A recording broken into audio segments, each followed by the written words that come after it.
compliments of the season. Is December and we are extremely happy. Well, today I've got something really juicy for you. I've kept this for some time now, but today is the right time for me to talk about it. Okay, so before we go further, I'd like to say welcome back to my channel. And if you haven't subscribed, please do so before you leave. Okay, and let's see if we can jump right in. Well, yeah. Okay, please, you have to give me some time, okay? I think we'll continue this later. Yeah. I'll see you later. Might have kept it all this while waiting for December to come so you can accept that man or can propose to that woman, okay? So,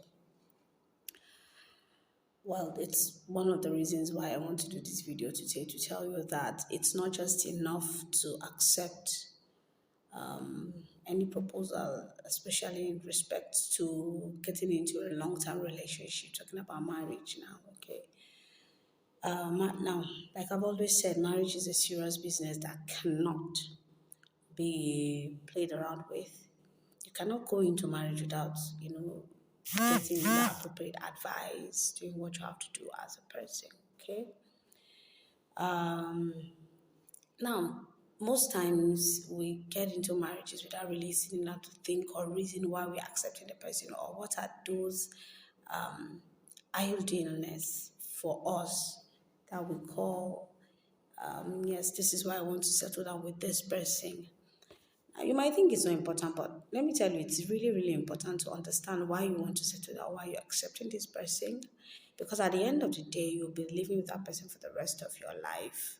Okay, so it's either you're living with that person for the rest of your miserable life or for the rest of your enjoyable life. Okay, so I'm sure you want to go with the enjoyable life. Okay, so for you to be able to have an enjoyable marriage, then you have to set your modality straight and you have to know or understand why you're picking or making certain decisions. Now, there are certain questions you have to ask yourself. For me personally, at the time I wanted to settle down, I had like three people, you know, trying to like woo me, and but then I had been in love with this particular person for years, clocking 10 years.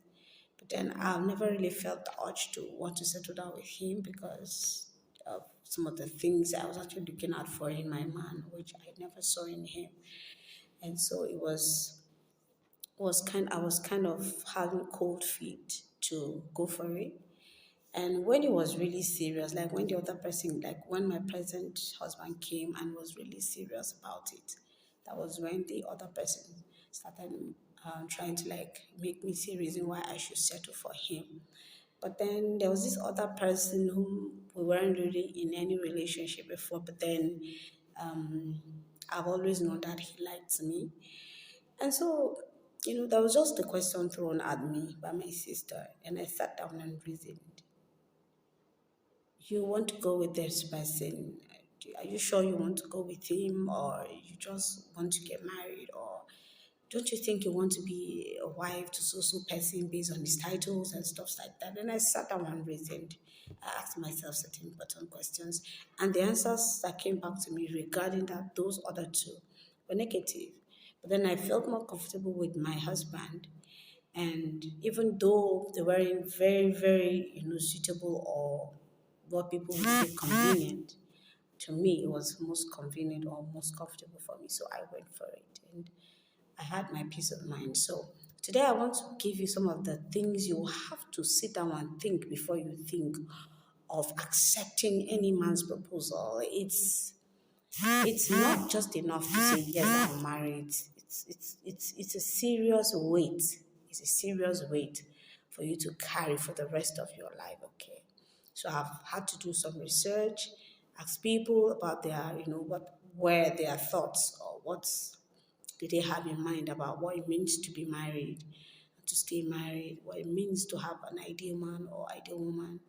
And so I got a whole lot of, let me see if I can see check my book so that I'll tell you some of those things.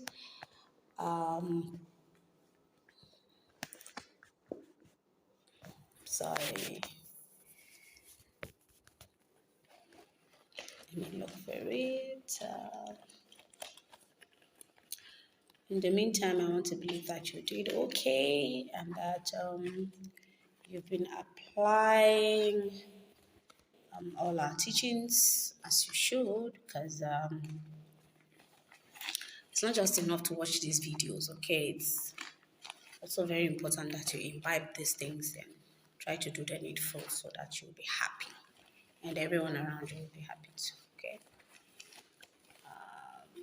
Okay, here is it. Got it. So I don't want to leave out any of these things, okay? So I want us to talk seriously. Okay, got it. Okay, so I've asked like many people about the things they consider very, very ideal before they choose their husbands or their wives, and have quite a lot of them, even though some were actually subsumed in another. Well, these are some of it, okay? Now, people were asking questions such as this: is he smart enough for me to have smart descendants? Can I trust him with my life? And I'm going to emphasize this because this is my niche. I'm going to emphasize, can I trust him with my life? What is his family history in relation to health, religion, and lifestyle? Now, what is his parents' marital relationship? Is it that they are divorced or married or happily married? Will we stay in the family's house or our apartment? Will my siblings be welcome to stay with us? Will we have maids coming to work or live in helps? What is his spiritual life like? What is his spiritual life like? Are his family godly or just normal Christians?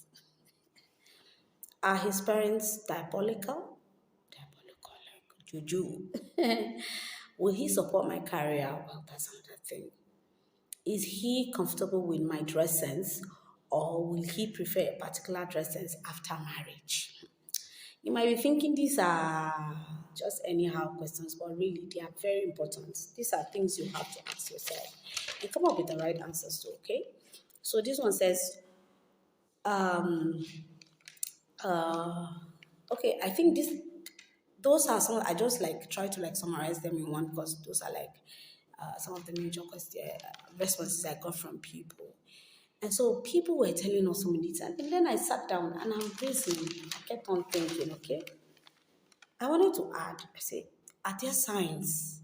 Are there signs, you know, dished out by the person you are in a relationship with, whatever signs it is, okay, do not overlook it, okay? Are you comfortable with those signs? Are you comfortable with those signs? If you're not comfortable with those signs, well, you have to talk about it, okay? Do you feel compatible? Do you feel compatible with that person?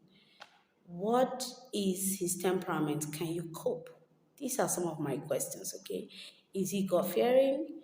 You need accountability in your marriage. So it's not just about, okay, he's God fearing or you need accountability. You need to like be accountable for your actions in the relationship, okay?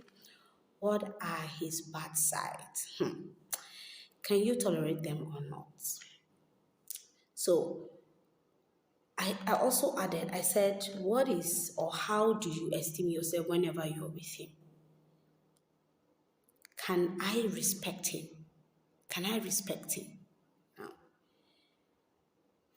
you might think that these questions are just uncalled for or they are just too lengthy or too unnecessary. Well, all that matters is that I'm in love and that is all that matters. Hey, it's not just enough to be in love. Enough. I've told you times and again that love isn't just enough. Okay, you need money. You need a whole lot of things. Okay, so you're looking up to accepting that man or that woman, without really asking yourself certain questions. Now, there's this particular thing I said I'm going to emphasize on when I said, can you trust him with your life? Can you trust her with your life? Now, when you look at all these things that I've listed or people have actually mentioned, it all takes you or boils down to being safe with that person. Okay. Now it depends on how safe your life is with the person. When I'm talking about life, I'm talking about, you know, the literal spirit that lives in you, okay, that makes you breathe, or that when knife is used to slit your throat, you might be completely dead. That's not just what I'm talking about. I'm talking about you having a life that you're comfortable in, you're happy, you're convenient, you don't feel regretful, you you're grateful to God for bringing that partner into your life. You have a life that is being supported by your partner such that you can, grow in your career. You will have a life that you feel very, very comfortable wherever you are, knowing that your spouse is sane and accountable for you in what he does. You feel very, very free to talk about your love, knowing that your partner is, trustworthy and that is not promiscuous in any way. Because all of these things actually boils down to your life being comfortable. It actually boils down to you trusting your life. Because when you trust your life into someone's hands, if that person does not give you all the joy you need, my sister, my brother, you'll be frustrated and nothing will work for you. If you're not on the same page, you're not compatible, you feel frustrated. Like, that's what I mean by, can you trust him with your life? Can you trust him with your life? Your life means everything that revolves around you. Okay, so it's not just enough for you to say, I love his height, oh, I love his nose, oh, I love his. No, no, no, no, no, my sister, you have to think. Okay, so think on these things. Okay, you don't just accept anybody's proposal just because it is December, or just because we've spent 10 years or 7 years together in a relationship. Please, those things are not yardsticks to why you should accept anybody's proposal. Are you sure you want to go with that? And all the questions you have placed in your book or wherever, that those answers came back positive. Otherwise, please trash them and just let the person understand that, well, you cannot be together because of this. I'll leave you with these words, please. When you see signs that you are not comfortable with, please do not go in for it, because you might end up regretting. Okay. So I'll leave you here, and I wish you the very best in the coming year, and I'll see you again. I love you. Bye.